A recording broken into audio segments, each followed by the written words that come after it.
Hello everyone, welcome to our channel. इस चैनल पर आपका स्वागत है। यहाँ पर हम सीटेट प्रिपरेशन करते हैं। 14 दिसंबर को एग्जाम है, 14 दिसंबर को। सो हार्डली 1 वीक रहा है हमारे पास। बहुत से हमारे जो व्यूवर्स है, जो हमारे सब्सक्राइबर है और अदर जो भी वीडियोस देख रहे हैं, बहुत से टीचर्स जॉब करते हैं या कहीं अभी एजुकेशन कंप्लीट हुआ। सो किसी को एंडिंग मोमेंट पर टाइम नहीं मिलता है स्टडीज के लिए। सो एंड मोमेंट पे ज़्यादातर आपको प्रीवियस ईयर क्वेश्चन देखना चाहिए।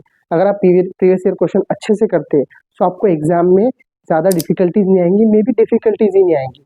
तो हमारे इस चैनल पर हमने बहुत सारे प्रीवियस ईयर क्वेश्चंस अपलोड किए, जो कि ऑनलाइन एग्जाम्स जो हुए थे 2 बार, और उसके बाद ऑफलाइन जो एग्जाम हुआ, बहुत सारे हमने प्रीवियस ईयर क्वेश्चंस अपलोड किए। आप इस चैनल पर वो वीडियो जरूर जाकर देखें।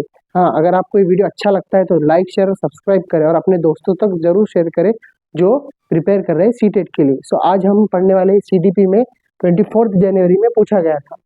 24 जनवरी का पेपर है 2023 का पार्ट 2। पार्ट 1 में हमने 15 क्वेश्चन लिए थे, आज 15 क्वेश्चन लेने वाले। हमें 4 ऑप्शन होते हैं, उसमें से मोस्ट अप्रोप्रिएट हमें टिक करना होता है। हमने बहुत सारी वीडियोस बनाई इस पर, आप जरूर देखिए। सो अब हम स्टार्ट करते हैं आज के सेशन का पहला क्वेश्चन। प्रीवियस ईयर अगर आप अच्छे से कर लेते हैं तो आपको डिफिकल्टीज ना के बराबर होंगी, कि आपको अंडरस्टैंड हो जाएंगे किस तरह के क्वेश्चन पूछता है एग्जाम में। सो आपकी स्क्रीन के ऊपर फर्स्ट क्वेश्चन ये रहा। A key pedagogical strategy to ensure inclusion education is। Pedagogical strategy, teachers जो पढ़ा रहे हैं स्ट्रेटेजी किस तरह होनी चाहिए। स्टूडेंट को सिर्फ जो होशियार बच्चे सिर्फ उनको पढ़ाना है क्या, या फिर जो बैक बेंचर्स है उनको पढ़ाना है क्या, या किस तरह में सब में तालमेल होना चाहिए स्टूडेंट में। फर्स्ट ऑप्शन है कोलैबोरेशन, सेग्रीगेशन। कोलैबोरेशन, मिलजुल कर पढ़ना चाहिए स्टूडेंट ने पीयर्स लर्निंग या कोलैबोरेशन के साथ।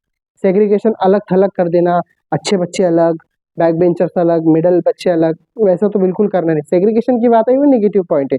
इंक्लूसिव एजुकेशन में तो सेग्रीगेशन बहुत ही गलत पॉइंट है। नेक्स्ट है नेगेटिव डिस्क्रिमिनेशन। नेगेटिव डिस्क्रिमिनेट करना, वो भी पॉइंट से लेबलिंग करना कि आप होशियार है, आप बैक बेंचर से, इस तरह भी नहीं करना। कोलैबोरेशन, मिलजुल कर पढ़ना, टीचर्स स्टूडेंट लर्निंग चाहिए, चाइल्ड सेंटर्ड एजुकेशन चाहिए। So collaboration is the correct answer, first is correct. Now next question. A teacher should support inclusion of student belonging to disadvantage group. यहाँ पर क्या बात हो रही है, जो इंक्लूसिव एजुकेशन में जो बात हो रही है उसमें डिसएडवांटेज ग्रुप क्या हो सकता है। फर्स्ट ऑप्शन है creating classroom ethic where differences are accepted and every child is valued. यहाँ पर आपको जो है तो क्लासरूम का एनवायरनमेंट इस तरह क्रिएट करना चाहिए कि सब स्टूडेंट अलग अलग माहौल से होते हैं। कोई कौन से एरिया में रहता है, कोई कहाँ रहता है, सबका सोशल कल्चर बैकग्राउंड अलग होता है। तो सबको आपको वैल्यू देना है, सबको आपको इम्पोर्टेंस देना है। ऐसा नहीं कि ये लोकल एरिया के अच्छे रहते, इस एरिया के बच्चे अच्छे रहते, या इनके पेरेंट्स अच्छे घर से, या इनके आपको ऑल स्टूडेंट को इक्वल मानना है। और इक्वल मानकर आप इथिक्स आप क्लासरूम के इस तरह रखेंगे से all equal. So creating a classroom ethics, तो इथिक्स जब बनाएंगे where differences are accepted in every child is value, सब चिल्ड्रंस को, सब बच्चों को वैल्यू देना है। So first option is correct.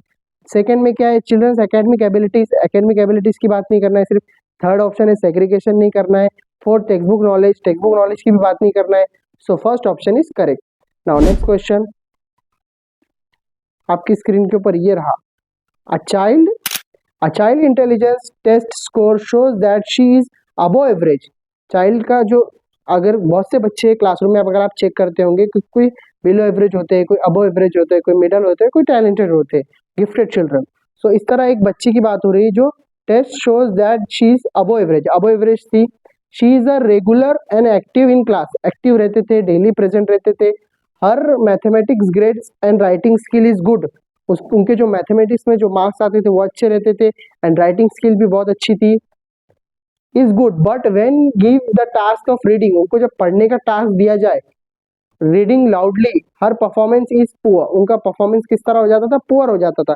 Reading task अगर उन्हें दिया जाए तो वो एक तो अबव एवरेज थे, she was above average. Mathematics grade भी उनके ठीक थे, बट उनको राइटिंग स्किल भी गुड थी, बट उनको अगर पढ़ना कहा जाए तो वो बहुत पुअर थे। The child is likely to have, बच्चा किस बीमारी का या किस जो है तो इसका शिकार था। फर्स्ट है डिस्ग्राफिया, सेकेंड है डिस्कैलकुलिया, और डिसलेक्सिया, और ऑटिज्म। ऑटिज्म मीन्स व्हाट, अपने अपने में रहना है, अपनी दुनिया में, ठीक है, वो भी नहीं है। डिसलेक्सिया मीन्स रीडिंग डिसऑर्डर, जिसमें बच्चा जो है तो पूरे वर्ड्स को जो है तो ग्रास नहीं कर पाता, पुअर रीडिंग फ्लुएंसी होती है उसकी कैसी होती है, पुअर रीडिंग फ्लुएंसी, पूरी तरह से वर्ड को एडवांस पहचान नहीं पाता, रिकॉग्नाइज कर नहीं पाता, तो डिसलेक्सिया। डिस्ग्राफिया राइटिंग से रिलेटेड है और डिसकैलकुलिया कैलकुलेशन से समथिंग है, but dyslexia is the correct answer because बच्चे को रीडिंग डिसेबिलिटी रहती है या फिर वो रीडिंग फ्लुएंसी नहीं रहती इसके अंदर। सो third option is correct. Now fourth, what is creativity? Creativity means what, कुछ इनोवेटिव सोचना। अगर टीचर कुछ क्लास में किसी को कोई एक्टिविटी दे रहे, सो आउट ऑफ 40 या आउट ऑफ 30 जितने भी स्टूडेंट है आपके पास, 1 से 2 ऐसे क्रिएटिव रहते जो कुछ अलग ही नया बनाकर लेकर आते। अगर आपने उन्हें कहा सेव द वाटर, इसके ऊपर कुछ प्रोजेक्ट बनाइए, सो 28 29 स्टूडेंट बनाएंगे, सेम सिमिलर रहेंगे, बट 1 से 2 कुछ ऐसा क्रिएटिव करेंगे कि आपको भी अच्छा लगेगा कि हमने इन्हें कहा क्या था और उन्होंने कुछ इनोवेटिव कर लाए। सो इसको कहते हैं creativity. So what is creativity? Creativity कहेंगे किसे? Ability to repetitively perform an action without being bored. एक जैसे एक ही काम करना बगैर बोर हुए, ये कुछ क्रिएटिविटी की बात नहीं हुई। Ability to rote memorize long passage. Long passage अगर आप रट लेते हैं, बच्चा अगर लॉन्ग पैसेज अच्छे से रट लेता है, सो ये उसकी जो है तो क्रिएटिविटी हुई। नहीं, क्रिएटिविटी भी ये नहीं हुई। एबिलिटी टू थिंक डाइवर्जेंटली, वही मैंने आपको बोला, क्लासरूम में अगर आपने कुछ प्रोजेक्ट वगैरह दिए, सेव द वाटर, इसके ऊपर आपने कुछ लिख कर लाओ, सो 28 बच्चे आपके कुछ सिमिलर ही बना कर लाएंगे, बट जो 2 स्टूडेंट है रिमेनिंग या फिर 3 स्टूडेंट जो भी एवरेज रहेगा, सो वो कुछ क्रिएटिव करेंगे, कुछ नया सोचेंगे, डाइवर्जेंट सोचेंगे, आउट ऑफ द बॉक्स, उसको कहते हैं ability to think divergently. So third option is correct. और फोर्थ क्या है? Ability to copy and imitate करना, कॉपी करना, दूसरे को ये देखना, इसमें थोड़ी ना कुछ क्रिएटिविटी है। So third option is correct, ability to think divergently. Now next question आपकी स्क्रीन के ऊपर, how is learning look at in socio constructivist perspective? Socio constructivist के पर्सपेक्टिव से किस तरह लर्निंग होनी चाहिए? An active and social in character, active होना चाहिए। देखिए पैजे वैगोस्की हमारे सब कहते हैं कि एक्टिव होना चाहिए, है ना, और पैजे ये तक कहते हैं कि लिटिल साइंटिस्ट है, स्टूडेंट क्या है? लिटिल साइंटिस्ट है, कुछ ना कुछ इनोवेटिव करते रहते। So it should be active. कैसे होना चाहिए? वो एक्टिव होना चाहिए। सो first option is correct. Second क्या दिया हुआ है देख लेते हैं हम। पैसिव की बात आई तो छोड़ देना है option. Relatively permanent change in behaviour में परमानेंट चेंज कर देना चाहिए, नहीं। Conditioning between stimulus and response, ये कंडीशन पे डिपेंड होना चाहिए, नहीं। इसमें जो है तो आपको active and social in character होना चाहिए। First option is correct. Now next question, dash is an example of intrinsic motivation. Intrinsic motivation मतलब अपनी चाह होना चाहिए। सपोज जनरल नॉलेज में स्टूडेंट ले रहे हैं, जनरल नॉलेज का कंपटीशन है, उसमें आपने सबको कहा पार्टिसिपेट लीजिए। सो बहुत से बच्चे इसकी लालच में लेंगे कि मुझे कुछ टैब मिल जाएगा, साइकिल मिल जाएगी या कंप्यूटर मिल जाएगा प्राइज में, या फिर बैग मिल जाएगा।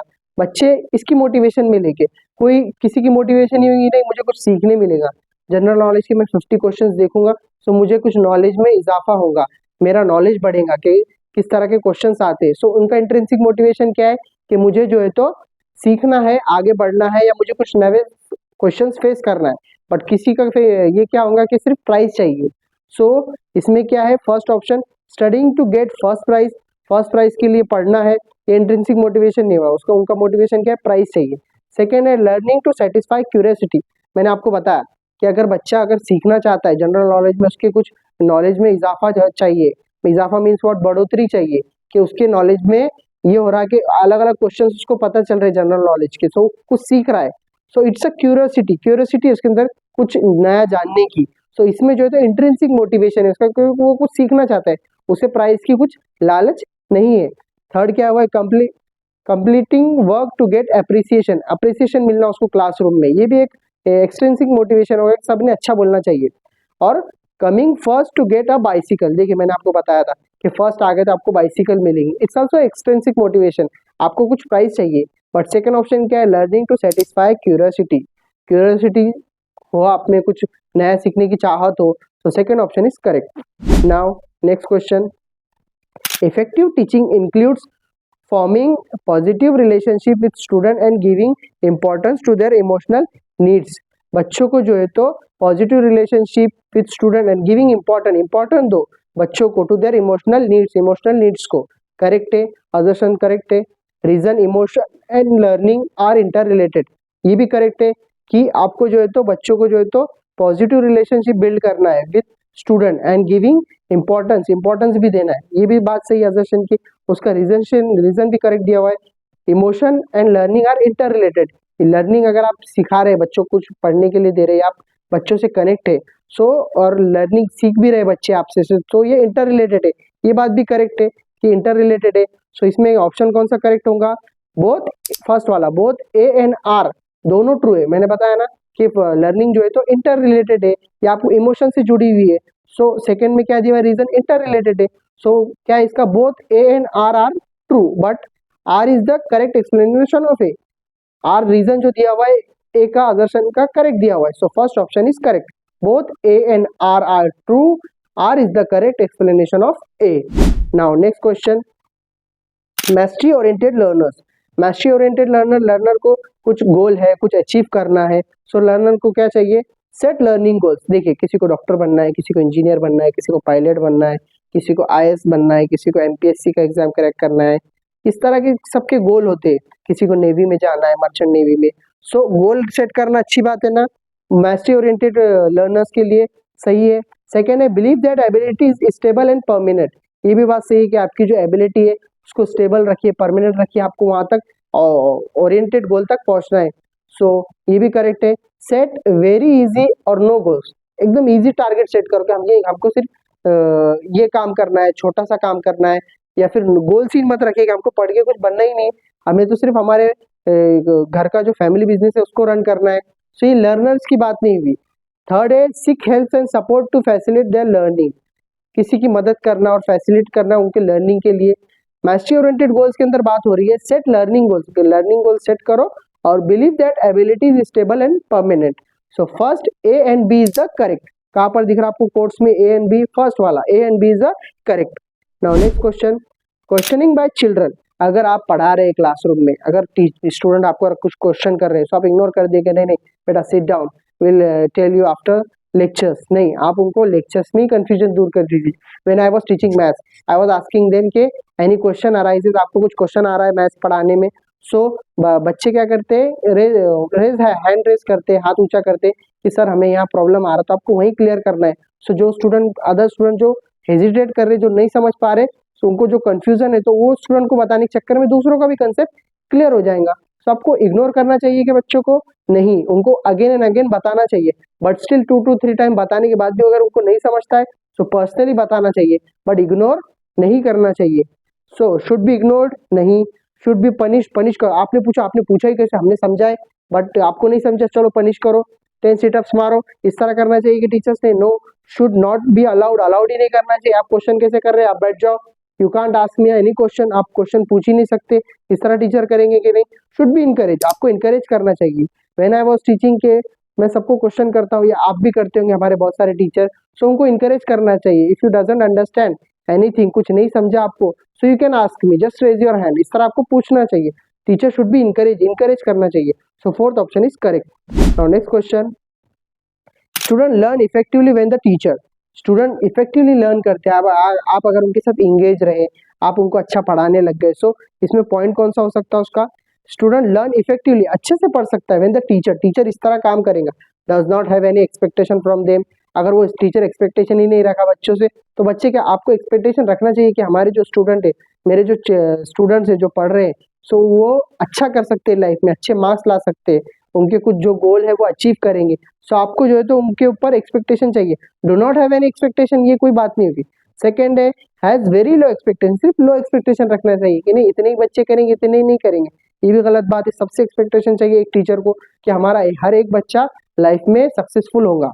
थर्ड है, does not give any autonomy to the student, बच्चों से कुछ रिलेशन नहीं या फिर उनसे जो है तो कोई उम्मीद नहीं रखना। फोर्थ है, focuses on the process of inquiry through discovery learning, बच्चों से जो है तो फोकस रखना, बच्चों से इफेक्टिवली टीचिंग आप अगर कर रहे हैं, सो वो आपको क्वेश्चन करे, आप उनके आंसर्स दे थ्रू डिस्कवरी लर्निंग, उनसे जो है तो कुछ जो भी नई बातें हैं डिस्कवर कर रहे हैं आप उनसे डिस्कवर कीजिए, ये सब बातें आएंगी इफेक्टिवली लर्निंग में। So fourth option is correct.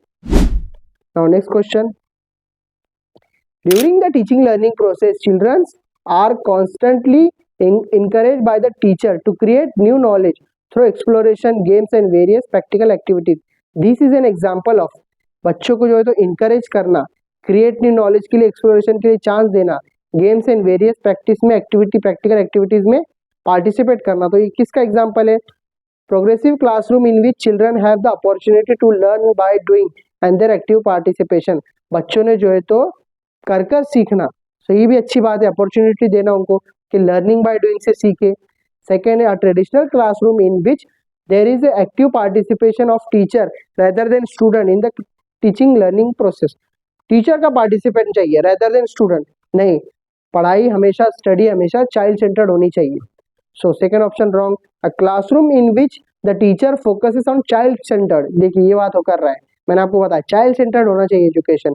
Methods of learning rather than text book knowledge, text book knowledge से ज्यादा जो है तो आपको जो है तो child centred method of learning पे ध्यान देना चाहिए। सो सी ऑप्शन करेक्ट है। और फोर्थ क्या है, a progressive classroom where the student are expected to be passive, passive की बात हुई तो छोड़ देना है आपको, student should be active. So यहाँ पर देखिए सेकेंड वाला भी नहीं करेक्ट है कि वहां पर जो है तो टीचर को फोकस रहना चाहिए, स्टूडेंट नहीं, तो सेकेंड वाला भी गलत है और फोर्थ वाला भी करेक्ट रॉन्ग है। फर्स्ट वाला करेक्ट है कि उन्हें अपॉर्चुनिटी देना, लर्निंग बाय डूइंग का चांस देना, एक्टिव पार्टिसिपेशन चाहिए फर्स्ट वन, और सेकेंड है child centred method of learning. So first और थर्ड करेक्ट है, A and C is the correct answer, first वाला। Now next question, while teaching diverse group of learners a teacher should not have any discussion regarding the social culture context of student।